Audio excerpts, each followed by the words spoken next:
To'q insonimda Oğuzun savatmayamam cinsiyet yakmasa düğünlerden muştap açığım kep durganda oydan günlerimin itiziga kep topuğu yerini sanma. oyam kapta, nereden kapta? Lemcizde kapta mı ya Honda'da birden kapta mı ya bizden akilimiz mi oyamda? Dey. Sen adamı konak yerini çıkargan bilmese.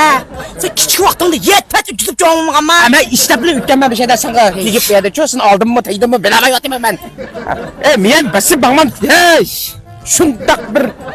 Ben bilmezsem ummayken sakak göz. Benim dedikken oyalı mingüz kuyup da.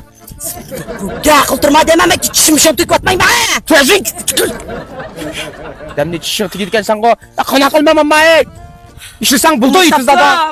Çoğulum şunda yerim yalığım kep men ki. Sen çoğul yerimle burundul kalan bir yerimi bire ketken okşamdır bilemedim kaçarlıkla yerim ke. Hey. Etken çukara. Bu hacer bile. Saran. İkisi. Bisiklet giyinip tarasa bozak gitti. Sen bağın bolsan şayki gözün üç koyup onun bunun gaybetin kan bolsanlar limde oturup şay kilor emas mı ayam seni limqa. Bu gıybetin işi emas hazır rovatım emas sana. Nimenin işi olmasasın bilmem ben. Çıray mırayın markada qıpet adamla açışıp deyip qaza beripken o. Hey qara. Ma visalim şertinke. 296 koyluq palitini qara. Çağ sopu. 296 koy. Hey ölüm tüknüme gam doktek. 296 koyluq Hey! 296 koyluq palitini. Hadi. Ha dedim. 99 koy düşürüp qara. Bu 99 koyluq ketmeydiğen iş vakemiyede. Yendim iş vaka. Onun içi berip atqan pal o yılıq soğatın demeyse paliyetini içiki soğatlık.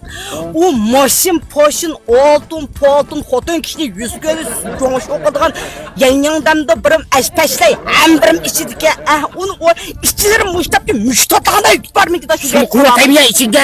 Hem de çırpıyım ben oğuldu mu da ne çok kurul mali dedi. İlika loğun atırmam ilika cici okuduğun şu aşağı dedi okuduğun.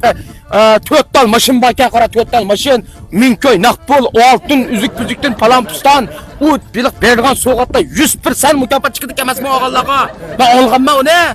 Sana ben demegenlerim ba. yılıq loği korbayındam Şimdi oydan dedim bir dakika kıldı. Dedim tört maşın eminim çıkırken tılpın numarını da bir bakayım mı katıştığın tılpın numarı ya. 190 0998 44 05. Muşumur şu 100% çıkıdı olğanma ben o ne? Sendim dese sen. Kız olma oğul alın numaramı bu hazır diye. İşk başı 100 alim tılpın numaralı dedi. Sen bu paliyet nece ondan bildiken sen ko? Şüme aşın köygen Köye adam andasan bana gözüm saat göreme yukla senin de sarang bir men miyade. Gözüm saat göreme adam satılma. Maynak. İtizdiyen menle kalman kodista. Buldu. Masum miye esasan miyeden çıkan. Pişin.